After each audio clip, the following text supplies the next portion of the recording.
از جانب مجمع عمومی سازمان ملل متحد با قبول قطعنامه 25 می روز جهانی فوتبال اعلان گردید. تشبث اعلان روز جهانی فوتبال از جانب پرزیدنت اسوسیاسیون فوتبال آسیا، پرزیدنت فدراسیون فوتبال تاجیکستان محترم رستم امامعلی پیشنهاد گردید. بخشیده به روز جهانی فوتبال با تشبث مقامات اجرایی حکومت دولتی ولایت سوخت در یک جایگی با ریاست کار با جوانان و ورزش، فدراسیون فوتبال ولایت و مکتب فوتبال سوخت 87 در شهر خوجند فستیوال فوتبال برگزار شد. در این چورابینی ورزشی بیش از 200 نفر کودکان و نورسان از شهر و ناحیه‌های ولایت اشتراک نمودند.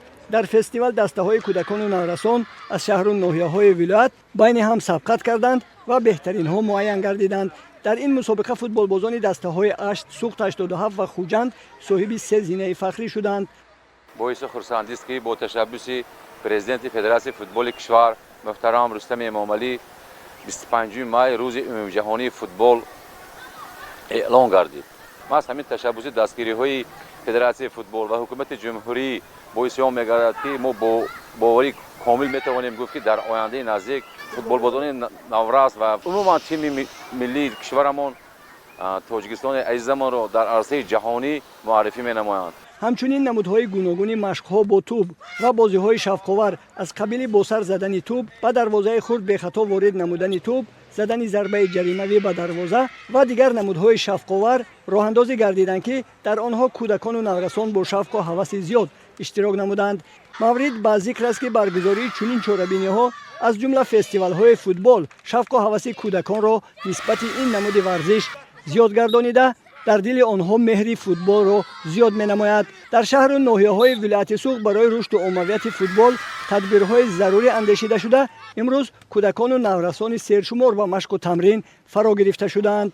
دسته‌های غالب و غالبان بازی و آزمون‌ها در فضای تنتنوی با تحفه‌های خاطروی رئیس ولایت سوخت، رئیس فدراسیون فوتبال ولایت رجب‌های احمدزاده قدردانی کرده شدند.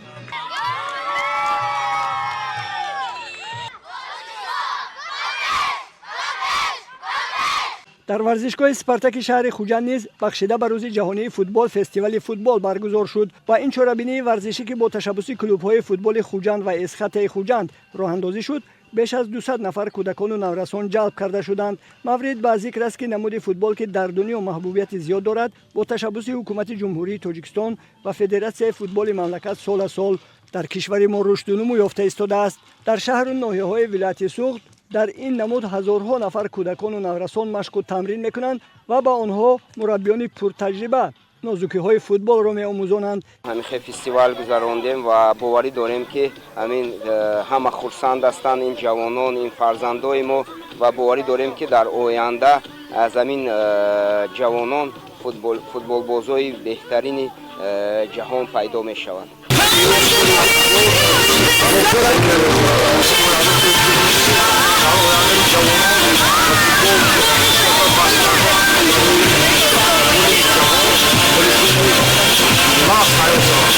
فدراسیون فوتبال ولایت سوخت برای رشد و عمومیت فوتبال تدبیرهای ضروری می‌اندیشد. بنیاد میدانچه‌های زمانوی فوتبال در شهر و ناحیه‌ها مخصوصاً در مؤسسه‌های تحصیلات میانه عمومی و نزد بناهای استقامتی امکانیت فراهم می‌آورد که ساکنان از جمله کودکان و نورسان به این نمود بیشتر جلب شوند. اعلان شدن روز جهانی فوتبال برای رشد و عمومیت فوتبال در تمام منطقه‌های کشور زمینه مساعد می‌گذارد.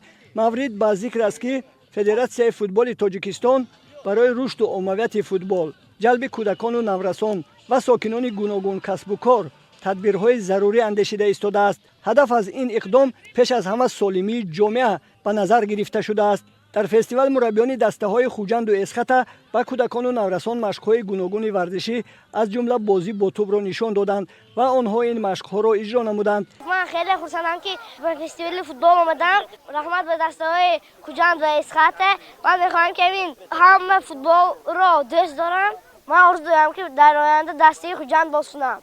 چهره‌های بالیده اشتراکچیان گواه آن بود که کودکان و نورسان به فوتبال توجه و محبت زیاد دارند.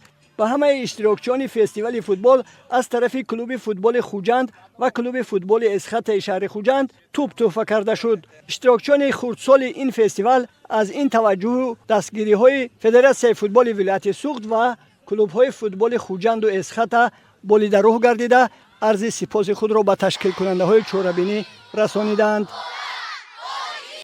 در فستیوال فوتبال که با تشبث مکتب مخصوص فوتبال ولایت سوق راه اندازی شد، نزدیک 200 نفر مشق‌ورزان مکتب مذکور اشتراک نمودند. فستیوال مذکور در سطح بلند تشکیل جریان گرفته، اشتراکچیان در آن با شوق و هوس بی‌اندازه به مشق و بازی‌های گوناگون مشغول شدند. باید گفت که دستپروران مکتب مخصوص فوتبال ولایت سوق در تمام مسابقه‌های ولایتی و جمهوریوی فعالانه اشتراک می‌نمایند. طرز حیات سالم و سالمگردانی برای انسان خیلی مهم میباشد. با مقصد حفظ سلامتی سالمگردانی، تشویق و ترغیب طرز حیات سالم، بلند برداشتن معرفت معنوی و آداب و اخلاق، تأمینات عمومیت نمود ورزش فوتبال از جانب پرزیدنت فدراسیون فوتبال تاجیکستان محترم رستم امامعلی سنه 25 می روز جهانی فوتبال پیشنهاد گردید و از جانب اسامبله ژنرالی سازمان ملل متحد خوب پذیرفته شد که من بعد سنه 25 می همچون روز جهانی فوتبال تجلیل کرده می شود. مورد به ذکر است که در ولایت سوخت عین زمان 42 مکتب ورزشی از جمله 4 مکتب ورزشی ولایتی، 6 مکتب مخصوص ورزشی عاید به فوتبال فعالیت دارند که در مجموع در شهر و ناحیه‌های ولایت سوخت زیاده از 130 نفر مربی عاید به فوتبال و بیش از 4000 نفر کودکان و نورسان فوتبال را می‌آموزانند. در 18 شهر و ناحیه ولایت سوخت 49 میدان ورزشی به قید گرفته شدند که برای استفاده برای مردم به راه مانده شدند. عین زمان بخشیده به جشن 35 سالگی استقلالیت دولتی جمهوری تاجیکستان در همه شهر و ناحیه‌های ولایت بنیاد انشاءات‌های ورزشی با مرام ادامه دارند که این برای رشد و عمومیت فوتبال زمینه مساعد می‌گذارد.